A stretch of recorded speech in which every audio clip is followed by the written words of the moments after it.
spying on someone, being a so-called friend, may sound like an unethical thing to you, but in reality, it's what 99% of people do in this world. So it is better that you start using this and preventing this for yourself that is happening to you. I will explain that with 3 points in this video. The first one is you gather information. By positioning yourself as a friend, that you're life buddies, that you're the best time, you gather and access to people's interest, strategies, thoughts, weaknesses. So when you gather that, it creates leverage. You know something about people that their biggest rivals would not know. You have leverage. That is an important part of gathering information.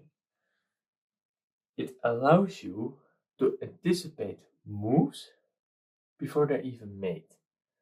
So let's take a real example, which is, imagine you're at the office, you're working your job, and it's an upcoming promotion, but instead of competing with colleagues, trying to be the best, which in a certain time is usual, and then I said it in about 3 laws before this,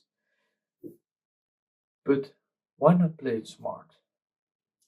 After all, I love to quote, I'd rather hire people who are lazy than hardworking people, because lazy people will find a way to get it down faster with as little possible energy input that they can do. So that's what you're going to do then. You're going to be smart. If you want a promotion, it is to do with your boss. He's going to think you a candidate and a candidate. So we have the promotion.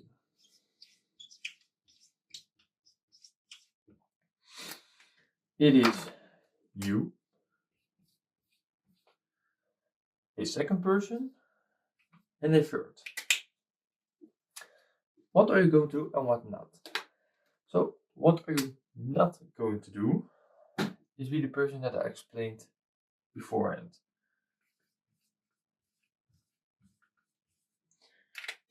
By working absolutely your ass off. No, what you're going to be is smart. Why? As I said, you have the leverage. So you are going to work smart. Second and third candidate are going to work hard. You end up getting the promotion. Why? You have the leverage over them because you have information they do not know. Because if you know what your boss values, what they see in a perfect person for that position, you just work towards that, and your boss sees you as the perfect solution to fill up the position. That is why gathering information, posing as that so-called friend, is better for your own growth in life. Now we get into the second thing, and it is a common thing among the laws. This is 14. In the 14th video, I may have said it 5 times already, but it disarms them. Why? In law 2, I said, watch out for so-called friends. And now I say, you need to be one. Why? As a friend, you have a blind spot. You see this in front of you, but everything here, you do not see it. And if a friend stands behind your back, he can plan this entire thing to take you out while you're not even seeing it. Why? You lower your guard. So they review emotions, weaknesses, things they've experienced, and while you're playing along, they feel that you're trustable, while you're planning your way around without any resistance. Your path is just cleared. That is why it disarms them. They cannot pull the gun because you have all the information. You can plan every possible scenario that can happen towards you. Plan around, and you're just holding the gun like this. And it's like they're useless now. They do not have anything to counter you. But it also has another benefit. You learn what their real desires are, what they really want. So I will get that into a later stage of this video, why that is so powerful towards you. But to my example,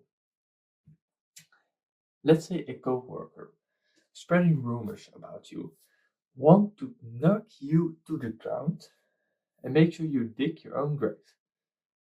Well, that is not going to be you. You're going to present yourself as a friend. Why? A friend seems less harmful. I said it a couple minutes back. They have the blind spot for you. And if you see that friendly, why would you even go a rivalry with you? Because they see no danger in you anymore. So in that way, you have prevented a possible attack towards you.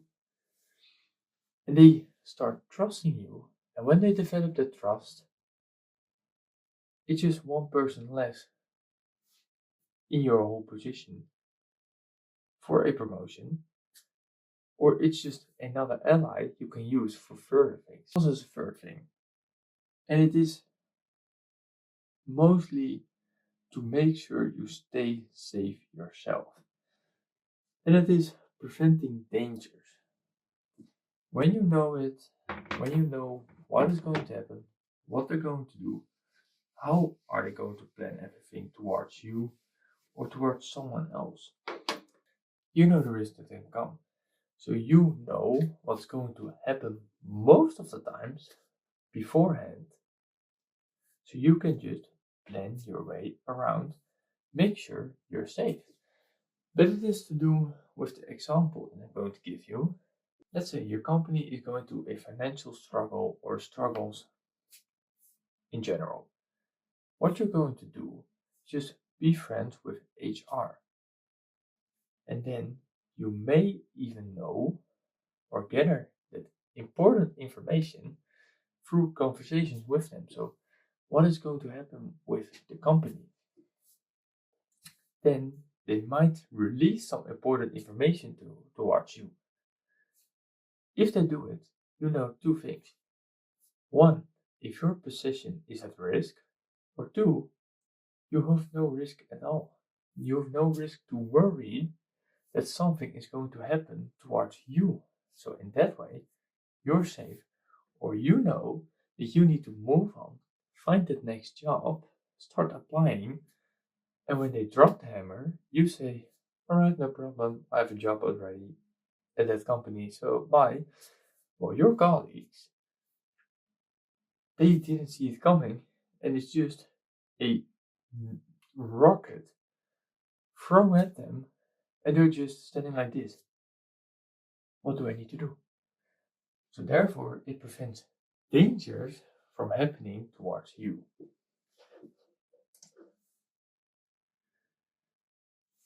But how do you prevent that someone uses you?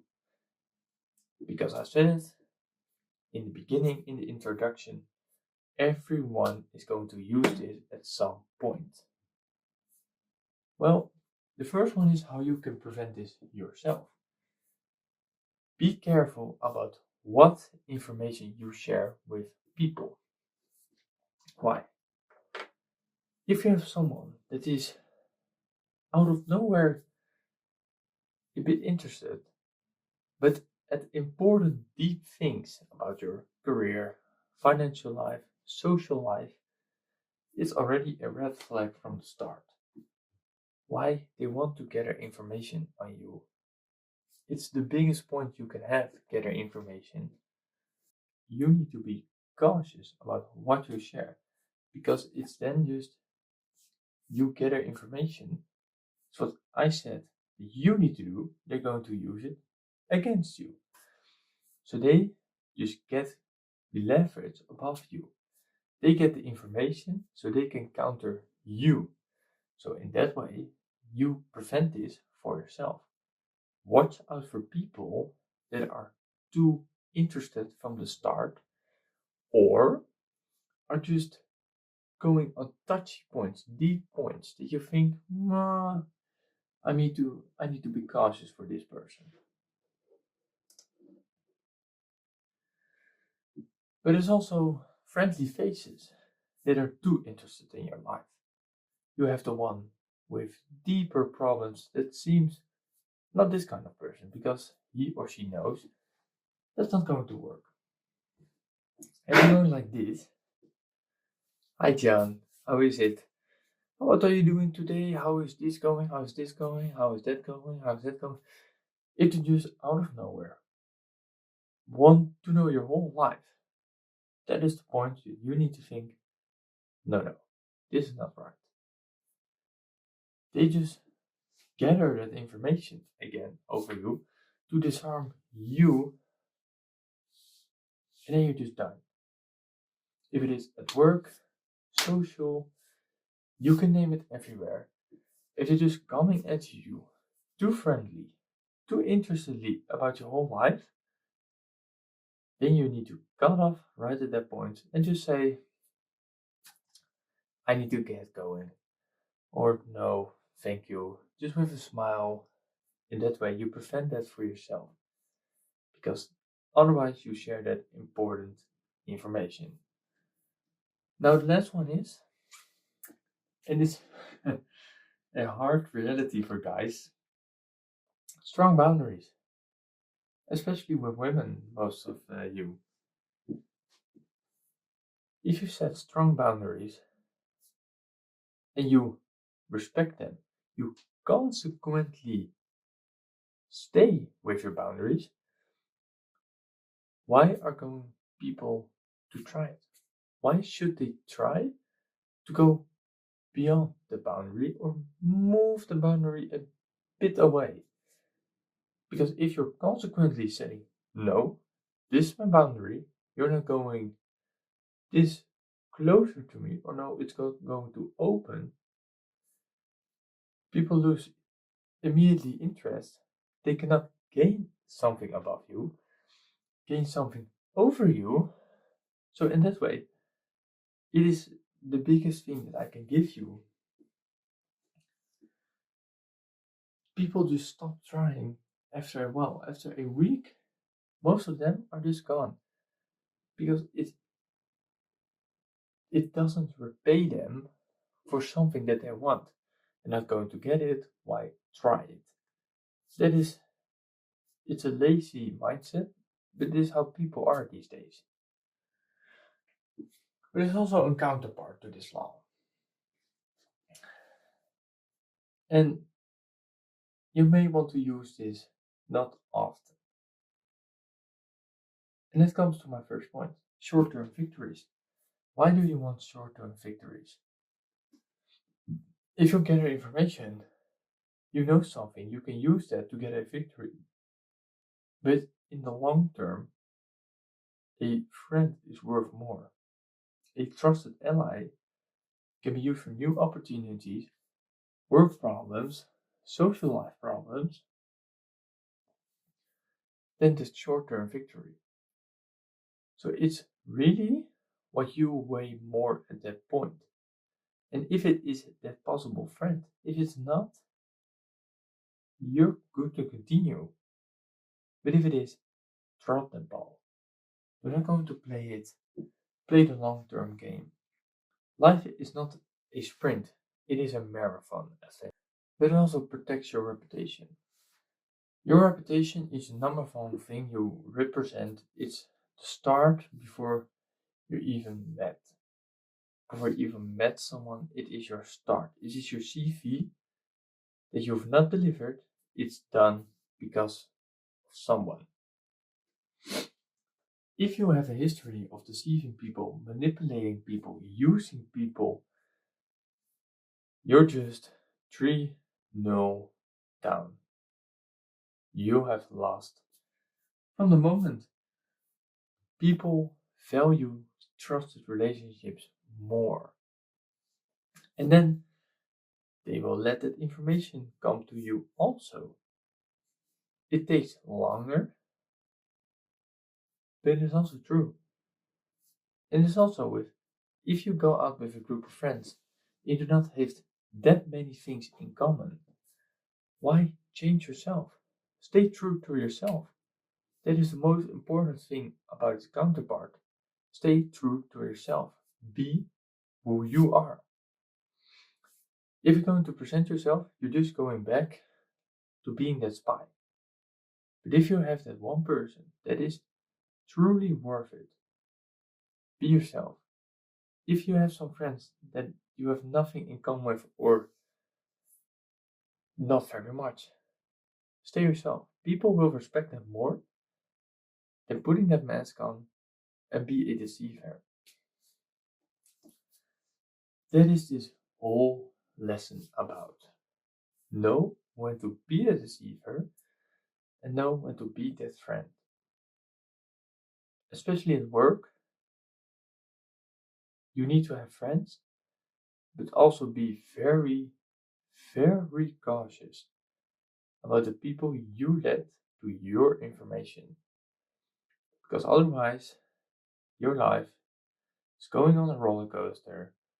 You come up to the steep point and then it's just one motion downwards.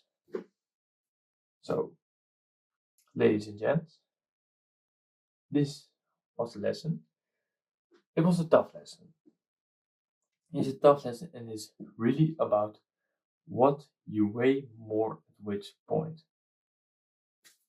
That's all about. And it all comes down to one point. Information. Information is one of the most powerful things you can have in life. It is what people want. It's the same with get rich gurus. They sell you the information because you don't know the path towards it. And they have just the leverage here. Information is key, but sometimes you need to have that trusted long-term friend than those short victories for yourself. So wait it out for yourself. Who can be trusted? Who not? Is this a point I want to have a long-term thing? Is this the point I need to short-term bang it, destroy them? That is what you need to do for yourself. So this was the end of it. I hope you've learned and hope to see you in my next video.